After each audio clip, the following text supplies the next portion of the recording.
What's going on, growers? It's James Prigioni coming to you live from Jersey. Today, I'm going to take you through my garden and show you some prehistoric sized veggies. We'll also grab some fresh fruits as I share with you how I went from just an ordinary garden to an abundant food forest. Let's go! I started my first garden about 15 years ago. When I began, I just planted directly into the ground and I got some decent production. But over the years, I have refined my gardening style. Now the veggies I grow are so big, my garden is so productive, you have to see it to believe it. If seeing is believing, then let's get to it. Check out the size of this lettuce. I'm going to grab a harvest of it, but before we even do that, take a step back, look at this whole raised bed. Look at this level of production. Look how huge the veggies are in here, and look how well everything is growing together. I don't even have a mulch down, but you can't even tell because there's barely any light hitting the soil.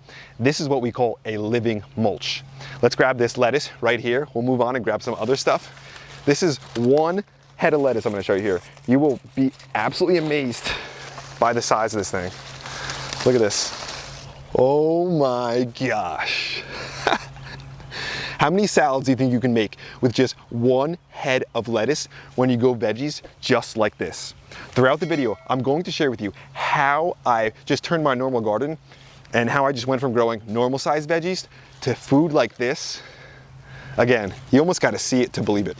There's even more though. Let's keep moving. I'll just place this down for now. Swing over here. I want to grab this cabbage too. This is ready. This is my earliest variety of cabbage that's ready. This is the Fareo cabbage, dense, ready to be harvested. Before we do that though, you gotta check this out over here. You won't believe what happened to me just the other day. I mean, the size of the leaves on these veggies is so big. I feel like there's someone playing tricks on me or something. I'm out here, right? Chilling, come inside, come over here. I'm out here chilling, and look at this in here. Look at all the water that's caught. I'm out here working, the strawberries are ready. I'll show you those in a second. I'm grabbing some strawberries. All of a sudden, I bump into this cabbage. The thing pours out, just like that, a whole thing of water down my shirt. I'm like, I thought someone dumped water on me, like from somewhere. I look back, it's because so much water got caught in this cabbage. It's really cool if you come in. What the cabbage does is, like, when the sun's out too, or it rains, it kind of lifts these up and then it takes all the water and pushes it down by the base. It's pretty incredible. And you know what else is pretty incredible? The size of these leaves. Look at this. I got pretty big hands. Look at that. I mean, it just blows me away. Nature is so incredible. Let's grab this cabbage right here though. This thing is ready. The first cabbage of the season, ripe, ready to go. This is living. This is real food. Unbelievable. I've got a few more things to show you. Let's check this out over here. Swing over this way. You think we're done harvesting from just this bed? Nah. We're just getting started. Come over here. Check out this broccoli. Look how beautiful that is. Look at the droplets of water on there. Oh my gosh. I always say it, nature paints the most beautiful pictures. So nice and dense. Let's get a harvest of this right now. I'm just gonna grab it from the bottom because we'll plant something after. Grab this baby. Look at this broccoli. I feel like a kid in a candy store running around grabbing these veggies. One of the reasons we love making these videos and videos in general, we want everybody to have this opportunity to grow some of their own food in their backyard. It's an absolute blast. Right next to me here, let's grab something else. Bam, celery. Check this. Look how beautiful this celery is. When you grow celery yourself at home, it's not even bitter. It's delicious. It tastes fantastic. Let me snap this off. The smell is incredible. Let me see. So dang good. Swing over here. Let's grab a few strawberries. This right here is my favorite variety of strawberry. These are the Shuckson strawberries. And I'll tell you, there's nothing like them. We're peak strawberry right now. The best ones are the ones that are hanging at the top like this. Oh my gosh, look at that. There's so many fresh, ripe strawberries. It's an absolute blast to be able to come out here. Now, I'm not worried about sprays because we're doing the stuff organic. I'm not worried about bugs because we had this covered with insect netting. All I'm worried about is grabbing a delicious taste of this real food. Nothing like it. We are just getting started here. There's still so much to show and a lot of stuff to grab. I want to get into a quote that I heard years ago that has always stuck with me, that I think can encompass a lot of what I'm talking about right here. The quote goes like this. It says, "To be successful, it's not about doing extraordinary things. It's about doing ordinary things extraordinarily well." It's really about refining the simple things. Those are the powerful things that will make a massive difference for you. I'm going to go into a lot of the simple things that I made adjustments on that made all the difference. Look at these plants. I mean, it speaks for itself. Look how beautiful and how packed and how dense this bed is. And there's even more beauty hidden below. Come in here. Look at the color of these Swiss chard leaves. Let me pull this out. This thing looks fake. Look, look at the pinks. Look at the beauty. This is food. This is organic. And it's picturesque. Absolutely blows me away. Hidden back here too. Come in a little further. Check it out. We just moved some of these Swiss chard leaves. Flowers, marigolds in there. We're always thinking companion planting. We're always thinking how plants can help support one another, so we have to do less work. And actually, sorry, let me bring you in one more time in here. Check this. All the water, this is what I was talking about, with the cabbage sitting in here. I'm gonna make sure I don't bend down too close to this because I don't wanna get soaked again. Swing over to my right. Another bed. This is the self-watering Vego bed. This thing's great because it's good in the summer. It holds its own water down there. It has some wicking cells. We've got some carrots planted densely here. Let's grab a carrot and see if they're ready to harvest. Just grab this one here. Still small, still tiny, but I bet pretty sweet.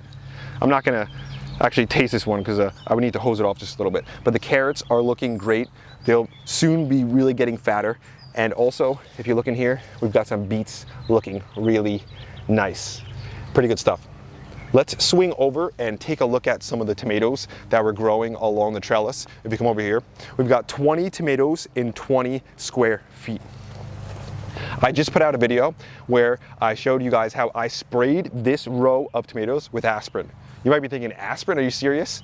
Yep, aspirin. If you are interested in that, go check out the video. But as you see, things are growing tremendously. The color, the health of the plants, it's encouraging.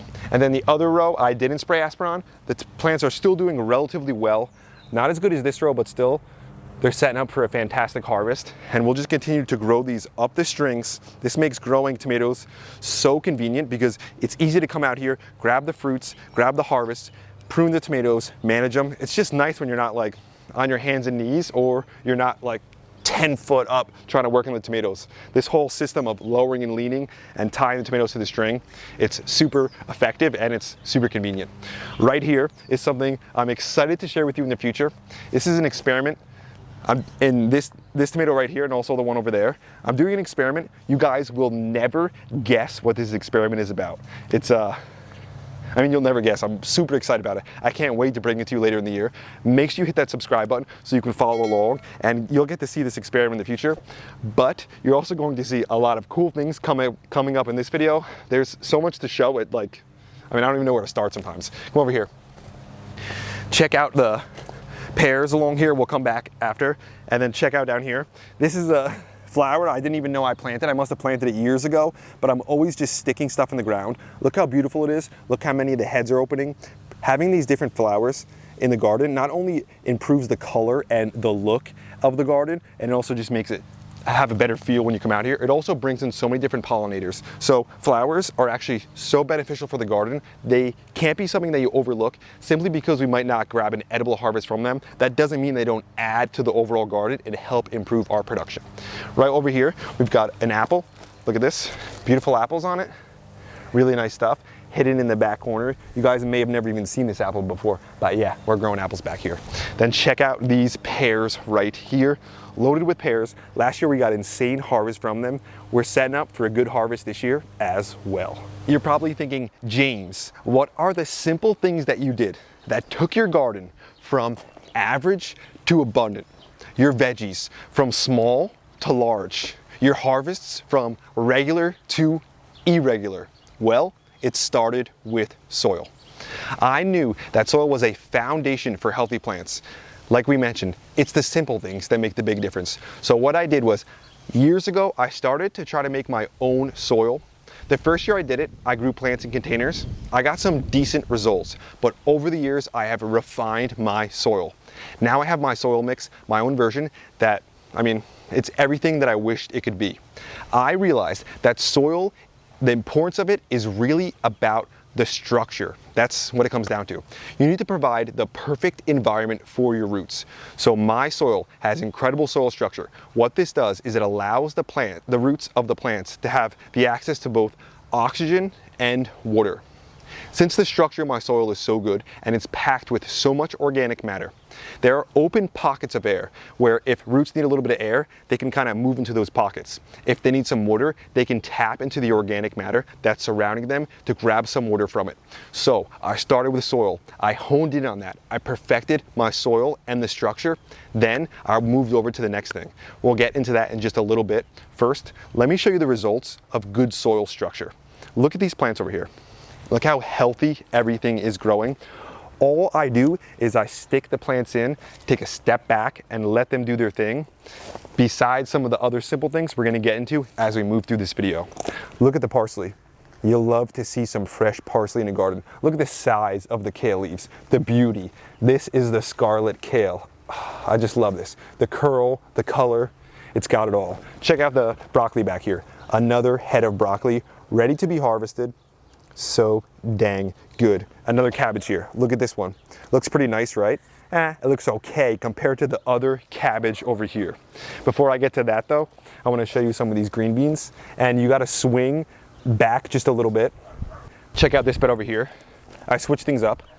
In the previous year, this bed I grew a lot of similar veggies to the other bed I just showed you, but we're trying something different. We loaded this thing with potatoes, a whole raised bed, 10 foot by 4 foot, all potatoes. The harvests are going to be, I can't even think of an adjective for it. They're gonna be that though, whatever a crazy adjective is. Come over here.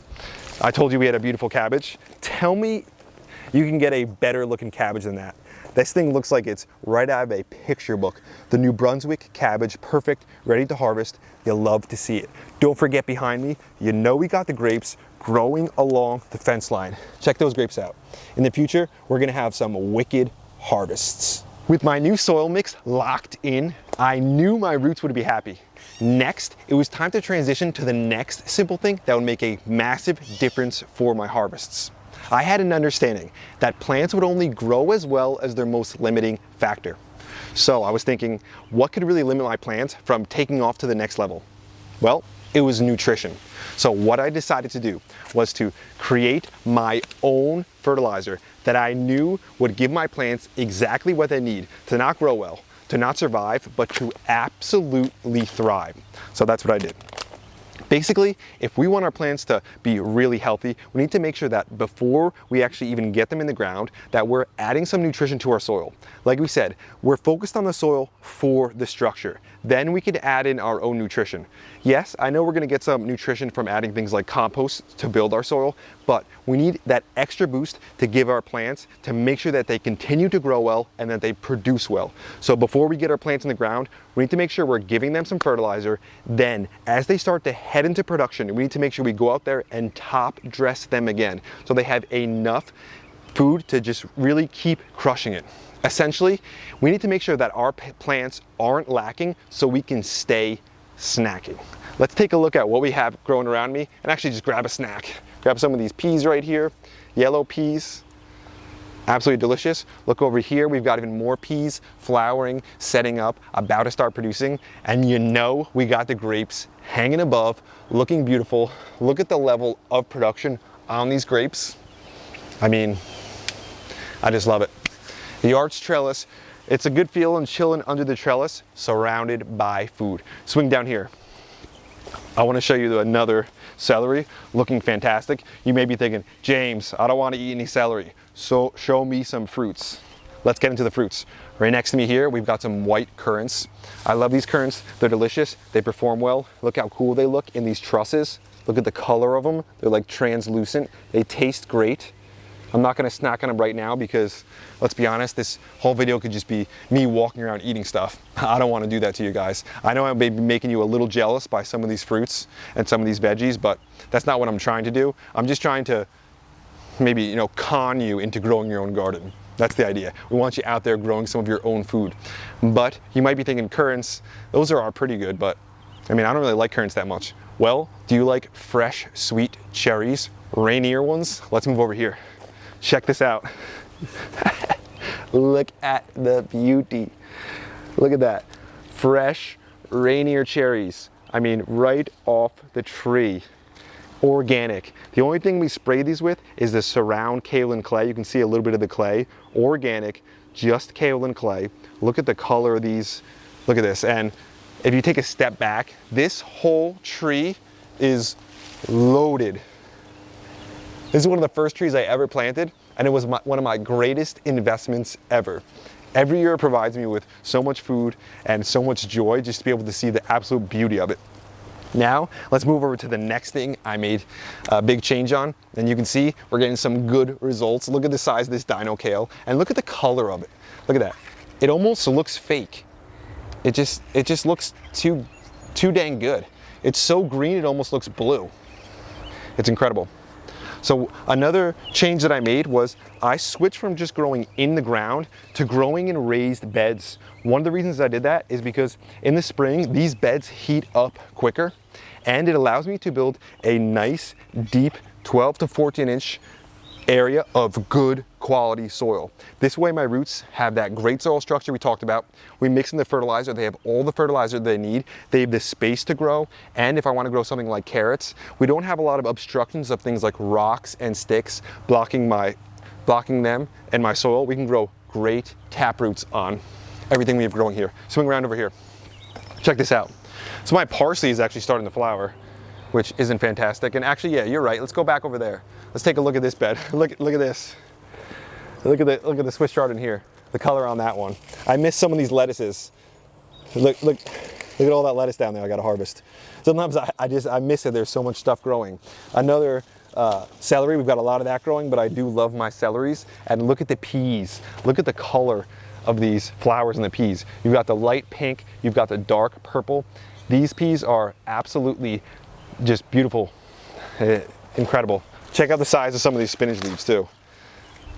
So much food here, it's wild. Come back on this side of the raised bed, we'll take a look at this one. More cabbages, huge leaves. Cabbages over here, and then you got to see the Swiss chard back here. Look at the color of this one.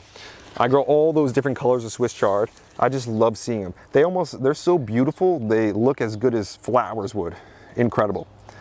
So one of the next thing I did was, again, I got off the ground, I grew in these raised beds, and it's made a huge difference for me. I think it's really taken things to the next level. One of the things that also helped me do was the next thing, if there's a tier of 4 things, these are the most important. 4 important things. I went over those 3. The 4th one was protection and proactively protecting my plants. I made sure that the raised beds have covers on them like this. A wooden raised bed, I built my own cover. These Vega ones, I got the covers for them. Now I don't have to worry about pests. So we kept the roots happy, so important, by building good soil structure. We fed our plants by giving them nutrition. We put them in these raised beds to give the roots space to be able to spread out and have a lot. Then we protected them from the pests. I mean, what else is there? That's what has allowed me to grow veggies that look this dang good. And I'll tell you what, they actually taste better than they even look. Then I combined some other techniques like companion planting, growing vertical, and mixing in perennials, hence the food forest, and that's where we are today. Surrounded by food, here, there, up, everywhere. Check out some of the pallet raised bed. We built this one just out of pallets. Tomatoes are looking fantastic in here. They're really starting to hit their stride. This thing is gonna be loaded with tomatoes. The thing is, you can't keep every single pest out.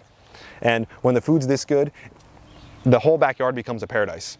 This is a paradise for everyone and everything. That's the greatest thing about it and the worst thing about it. The greatest is it feels like a paradise when I come out here. The worst thing about it is it's a paradise for all the chipmunks too. And I'll tell you what, they're hard to keep out. They go after a lot of my strawberries. Look at the strawberries down here. Look at all of them. Look at the size of them too. Look how ripe they are. You cannot get this from the food store. This whole section down here is covered in strawberries. You might think that's cool, everyone goes strawberries. But look up. We've also got an apple tree loaded with apples. Always looking to get a double yield and get the most out of our space. This is the Liberty apple, the most disease-resistant apple tree on the planet. This thing is gonna kick out so much food, it's insane. There's a few more things I wanna show you before I let you leave. Let's first just get a pan of the food forest from the back corner. You can just see how large this appears to be. It's not even a big backyard. It's kind of funny, when it comes to a food forest and something like this, you would think the more you add, the smaller it feels, but when you add trees and you add so many different layers, that's one of the things about a food forest. There's 7 different layers. It actually seems bigger. And there's just so much food back here. Swing over here. I want to show you some stuff. Check out these blackberries right here. Look how close they are. This thing is going to be absolutely loaded with blackberries. Just take a pan from here up to there to look how abundant the fruit is on here. When you prune things correctly, it makes a massive difference. And then right next to it, we have the Williams Pride apple. This is my earliest variety of apple. I have another one planted in the other food forest. I liked it so much, I had to plant another one. You guys might be thinking, James, all this stuff sounds good, everything looks good, but to get a garden started like this, it can be a little expensive sometimes.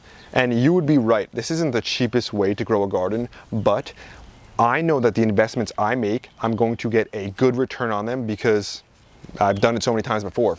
And when you could see the promise, then that makes it a lot easier to pay the price. So we use that vision of the harvest to encourage us so that we keep getting out there, we keep making the investments, we keep doing the tasks, knowing that every day we're getting one step closer to that vision, to that harvest, to that promise. So let's keep swinging over here. Come this way. Asparagus down here. I mean, there's so much asparagus, I don't even know where to walk sometimes. If you guys didn't know, asparagus are actually ferns. So this is what they look like after they've been growing for a bit. You know, we got some comfrey in here. It's one of the staples when it comes to permaculture. It's an incredible plant. It actually works great as a fertilizer around your fruit trees. You can rip these leaves off, put them around, really nice. I just want to bring you over really to the raspberries because they're ripe, they're ready, and boy, do they taste good. So delicate. This does not taste anything like a raspberry you can get from the store.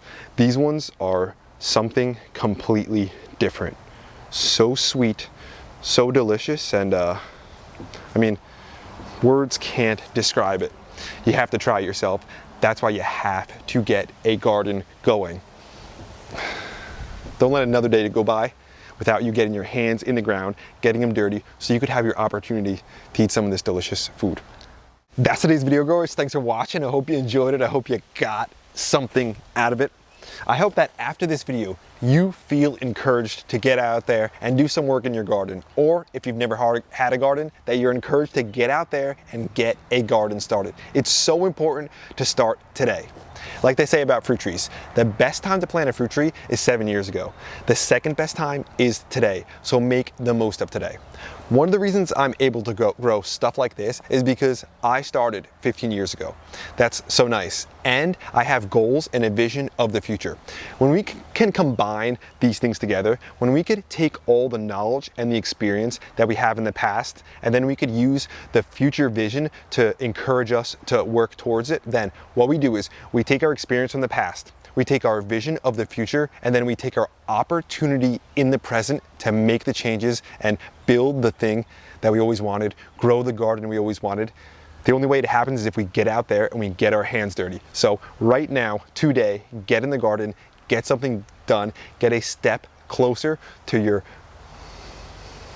dream garden, to your future harvest, and to the opportunity to live, to walk, to harvest from an abundant garden just like this. It's so much fun, it brings me so much joy, and that's why it's so important for me to share that with all of you. If you guys notice, we've got some new merch that I just dropped. I'm really happy with it.